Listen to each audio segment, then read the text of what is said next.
name is Yannis Andreou, and today we're going to talk about the Canadian economy and look at the forecast for the next 2 years to see how the main indicators are expected to shape out. In terms of home sales, on a year-to-year basis for the fourth quarter, we had a decrease of 14.3%. We expect only a decrease of 1.1% for next year. And for 2020, we actually expect an increase year-over-year of 1.6% for the fourth quarter of the year.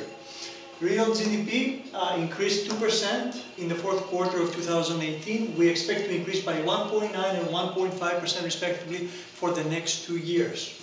Inflation, it was 1.9% last December. We expect to be at 2.2% and 2.1% in 2019 and 2020 respectively. The overnight rate, it's currently at 1.75%. Most economists believe that by next December it's going to be around 2.08%, and by the end of 2020 around 2.25%. This may be adjusted downwards or upwards depending on how the economy is performing overall. The 3-month Treasury Bill stands at 1.66%. We expect it to be by next December at 2.05%, and by December of 2020 at 2.15%. The 10-year bond yield was at 2.32% in December of 2018. We expect to be at 2.20% for the next 2 years in the month of December. The US to Canadian dollar exchange was at 75.7 cents at the end of December of this year. It's expected to be at 75.4 and 76.8% at 76.8 cents respectively in the next 2 years. The real disposable income was at 0.5% for the fourth quarter for December of 2018. We expect to be at 1.8% and 1.5% respectively for the end of 2020.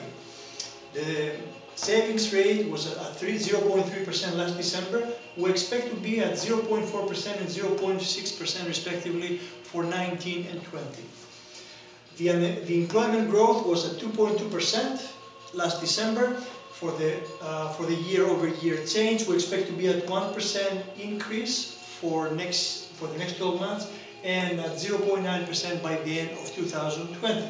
Finally, the unemployment rate is at 5.7% as of last December. We expect it to be steady at 5.7%, which actually means if the unemployment rate is under 6%, it's really full employment, because there is always a part of the population that doesn't work. So in terms of economic analysis, any unemployment rate under 6% is considered to be full employment.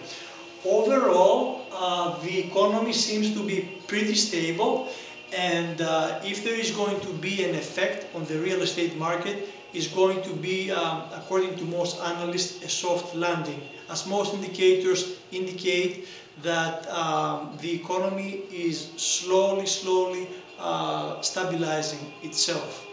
And the home sales that seem to be stabilizing in the next 2 years is one of the indicators. For further questions or any comments, feel free to contact me. Thank you and have a wonderful day.